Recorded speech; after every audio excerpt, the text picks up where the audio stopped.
Happy Veterans Day, everybody. Welcome to everyone's hometown market here in Prescott, Arizona. I'm Dave Conners. And I'm Mike Thompson. Today we're going to cover 3 local subdivisions, and we're going to talk a little bit about what was happening in those subdivisions. They're going to be Granville in Prescott Valley, one of the busiest subdivisions in our area in terms of sales. We're also going to be talking about 2 on the west side of Prescott. Those are going to be Forest Trails and Kingswood, 2 areas that I specialize in. After that, we're going to talk about potentially renting after a bankruptcy or foreclosure, which is a question I understand you get frequently. Yeah, yep.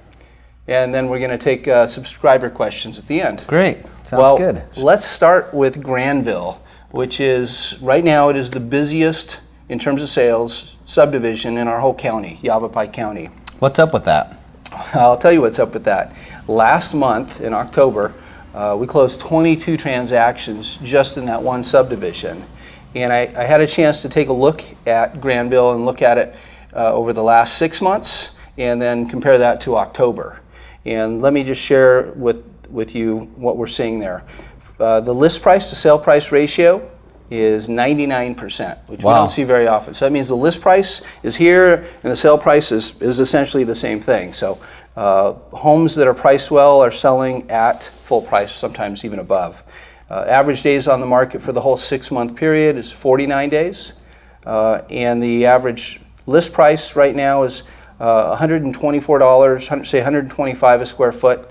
The average sale price is $123 and some change. Wow. That's over the 6 months.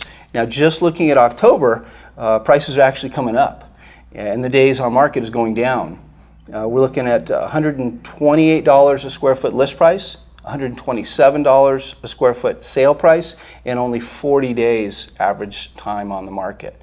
That's pretty remarkable. It is. Granville is known for being a very desirable area to live, too, with all the amenities of the HOA, with pools, clubhouses, all that stuff. It has been one of the hottest areas in real estate in Prescott. What about the school in Granville? It's a great school. It's a great school. The school is a big draw. There's a lot of families. I just sold a home in Granville, and people love the school, and they love the idea of their kids being able to walk to the school just right down the street. With the rental market there in Granville, there is absolutely people clamoring for the houses. I mean, multiple applications on as soon as something comes available, and they get rented up very, very quickly. Oh, excellent. Yeah. So maybe it's a good investment area for investors? It is. Yeah, I mean, at $125 a square foot or so, yeah, you can make some money off of those investments there. Excellent. Let's jump over to Kingswood, which is one of my favorite subdivisions. It's on the west side of Prescott in the Pines. What we're seeing right now for the last 6 months is an average list price of $156 a square foot, average sale price of just over $151 a square, and average days on market of 115 days. So what we're seeing there is a continuing trend of the values going up in Kingswood. And days on the market a little bit higher than the average for Prescott, which right now is just right at 100. But these are more expensive homes. The average sale price is just over $396,000. Now in Kingswood, why is it so desirable? Well, it's in the Pines. Big ponderosa pines.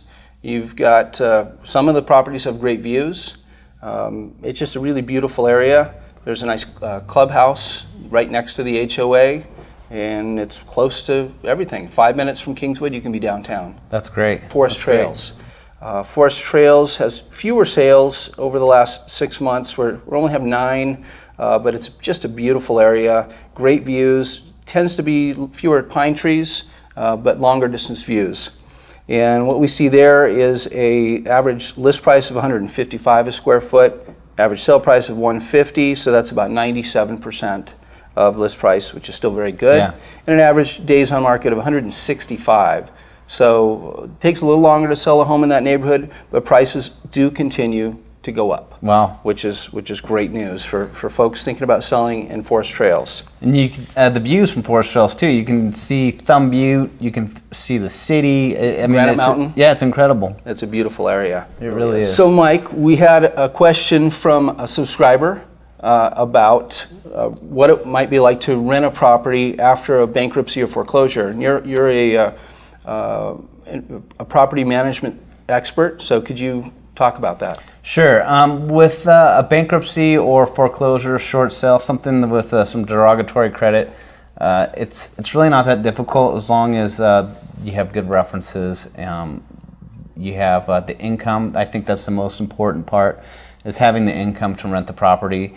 And you have to be a little bit more lenient with the credit reports because of so many people having issues with the foreclosures and bankruptcies that they won't weigh as heavily on the credit score, opposed to just having the good references and seeing the history of the mortgage payment before they had their hardship. Is it really common, from your perspective, for people who are applying for a rental to have a bankruptcy or foreclosure in their history? It was more common last year, the last couple of years, but things are kind of leveling out. So would you say 10%, 25%, 30%? I'd probably say about 25%. Okay, yeah. Well, that's significant. Yeah. Another question from a subscriber. This is from Donna in Eureka, California. She writes in to us, Dave and Mike, what kind of documentation do I need to buy a home? It's a great question. So say I'm Donna and I'm going in to see you. Hi, Donna. Hi, how are you? What do we need to what do I need to buy this house? I got a bunch of cash in the bank right now. Do you need a bank statement? Do you need the combo to my safe? So the first question I'm going to ask you is, are we going to do a cash purchase? And if the answer is yes, then it's really simple. We're just going to do a bank statement, preferably one that's within the last 30 days that we can show when we submit the offer to the seller. Mm-hmm. We're going to submit that bank statement showing that you have the funds to purchase the house. Would you recommend someone paying cash for a home, or would you recommend them financing it and getting it appraised? Well, it really depends on their situation, but I can tell you here in Prescott, right around 50% of all of our sales are cash purchases.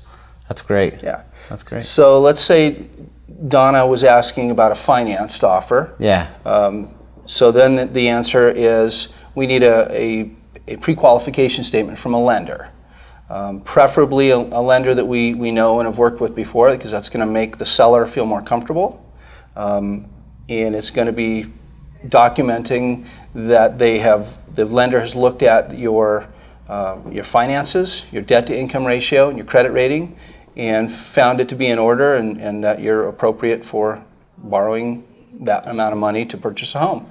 And that document needs to be signed. It also needs to be recent, within 30 days. Cool. That's great. Thank you, Donna, for that question. If you folks have any other questions, please feel free to contact us, and we'll be happy to answer any of those questions you have. As always, I'm Dave Conners. And I'm Mike Thompson. Thanks for joining us here in Prescott, Arizona. Take care.